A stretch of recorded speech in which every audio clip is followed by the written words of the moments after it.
Hermanos, que Dios les bendiga. Estamos mega emocionados. Bueno, al menos yo estoy muy emocionado de poder llegar al devocional número 39. Fíjese qué bendición, hermanos.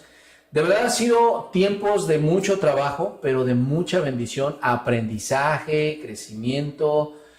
Creo que Dios también ha permitido que todo esto venga para que la iglesia retomemos nuestra relación con Él en esta intimidad del hogar. Le estamos pidiendo mucho al Señor que ya todo esto pase. Vamos a echarle muchas ganas. Estamos ya en lo último. Vamos adelante, hermanos. Que el Señor nos ayude. Que terminamos este mes con toda la actitud, con toda la fuerza y que Dios nos permita regresar a nuestra actividad. Pero si no fuera así, vamos caminando con el Señor. Amén. Vamos adelante. Y hoy vamos al libro de Efesios, capítulo 1, por favor.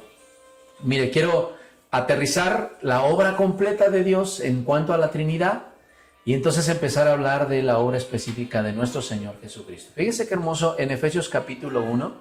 Vea por favor desde el versículo 3.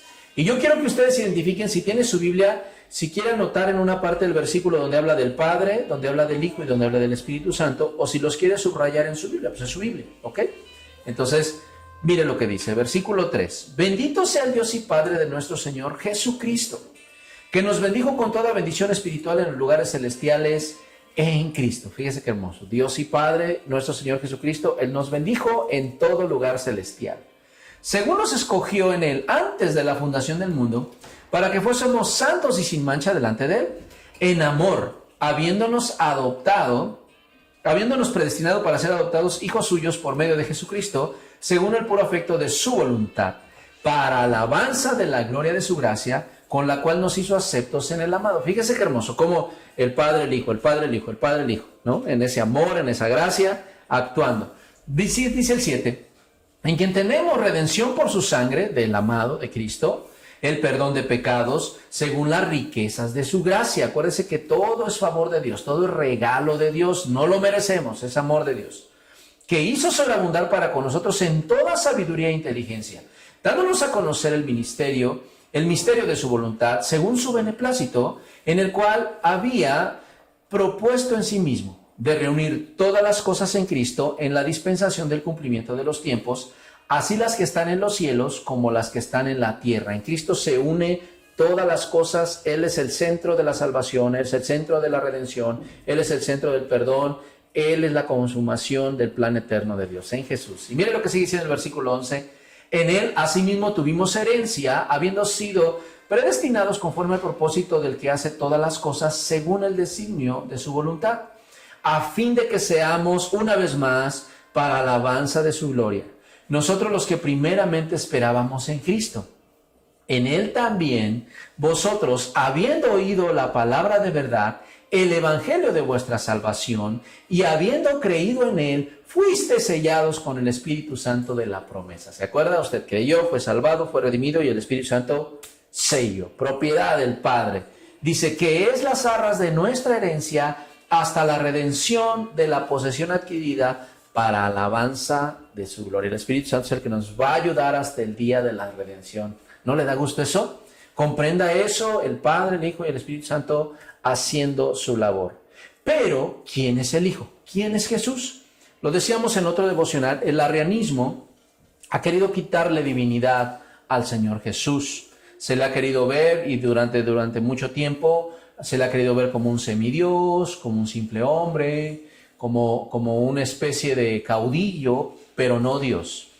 El problema es que para que la ofrenda fuera agradable tenía que ser totalmente santa. Y no hay nada en este mundo, porque Romanos dice que todos pecamos y estamos destituidos de Dios.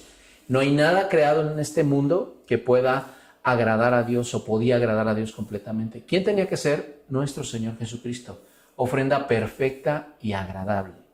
Veamos Juan, por favor, el Evangelio de Juan, capítulo 1. Cristo vino a la tierra para habitar entre nosotros. Cristo, fíjese qué hermoso, Él es la segunda persona de la Trinidad, que ese verbo vino a encarnarse. Yo quiero que usted vea tres detalles en Juan 1. Vamos a leer desde el principio. En el principio era el verbo, y el verbo era con Dios, y el verbo era Dios. Ese logos, esa palabra, Él estaba en el principio con Dios. Él era ¿quién? Dios. No un Dios como alguna versión ha querido hacerlo ver. Esa es una versión equivocada. Él es Dios. Fíjese qué importante. Versículo 2. Este era en el principio con Dios. Tan interesante. Porque la Biblia enseña en el Antiguo Testamento que Dios hizo todas las cosas, ¿cierto? Bueno, vea lo que dice el versículo 6. El 3. Todas las cosas por Él fueron hechas. ¿Por quién? Por el Verbo. Y sin Él nada de lo que ha sido hecho fue hecho. Fíjese qué bendición lo que se muestra en nuestro Señor Jesucristo. En Él estaba la vida y la vida era la luz de los hombres. La luz en las tinieblas resplandece y las tinieblas no prevalecieron contra Él. Fíjese, nos habla del Verbo, el Evangelio de Juan empieza a hablar de este Verbo encarnado, que era Dios y se vino a ser hombre, pero escuche bien, sigue hablando el Evangelio de Juan, habla acerca de Juan el Bautista, pero no queremos hablar mucho, sino ve el versículo 8. No él era la luz, o sea, Juan el Bautista no era la luz, sino para que diese testimonio de la luz. Eso es importante. Versículo 9. Aquella luz verdadera, ¿quién? El Verbo, que alumbra a todo hombre, venía a este mundo. Nuestro Señor Jesús, ¿se acuerda de eso? Él se encarnó, nació en un hogar, con José, con María, habitó entre nosotros, nació en el pesebre, bueno, ¿se acuerda de todo eso? En el mundo estaba, versículo 10, y el mundo por Él fue hecho, pero el mundo no le conoció. A lo suyo vino y los suyos no le recibieron, mas a todos los que le recibieron, a los que creen en su nombre, les dio potestad de ser hechos hijos de Dios. ¿Quién nos lleva a ser hijos de Dios? Jesucristo. Versículo 13, los cuales no son engendrados de sangre, ni de voluntad de carne, ni de voluntad de varón, sino de Dios, porque nacen en Cristo, nacen en Dios. Ve el versículo 14. Y aquel Verbo fue hecho carne y habitó entre nosotros y vimos su gloria. Pero si dice el Antiguo Testamento que Dios no comparte su gloria con nadie, ¿cómo es que vimos la gloria del Verbo? Porque Él es Dios. Y dice la palabra, gloria como del unigénito del Padre, lleno de gracia y de verdad. Así que importantísimo para nosotros entender quién es Jesucristo. Él, fíjese bien, no conoció pecado, vino a cumplir toda justicia por nosotros, sufrió y murió en la cruz para llevar la pena por el pecado del hombre, que el hombre merecía llevar, y resucitó con poder y ascendió al trono de Dios, siendo revestido de su gloria eterna.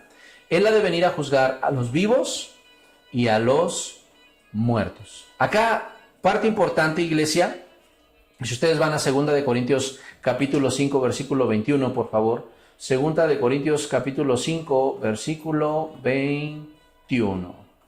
Mire lo que dice la Biblia. Al que no conoció pecado, por nosotros lo hizo pecado, ¿quién? Nuestro Señor Jesús, para que nosotros fuésemos hechos justicia de Dios en él. Aquí hay algo bien hermoso. Fíjese, Dios mismo se encarnó.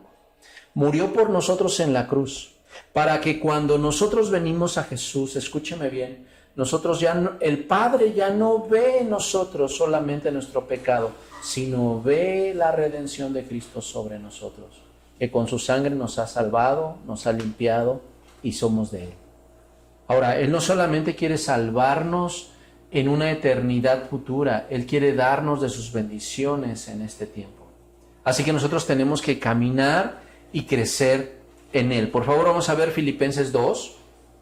Vayan todos a Filipenses capítulo 2 del versículo 6, a partir del versículo 6, por favor.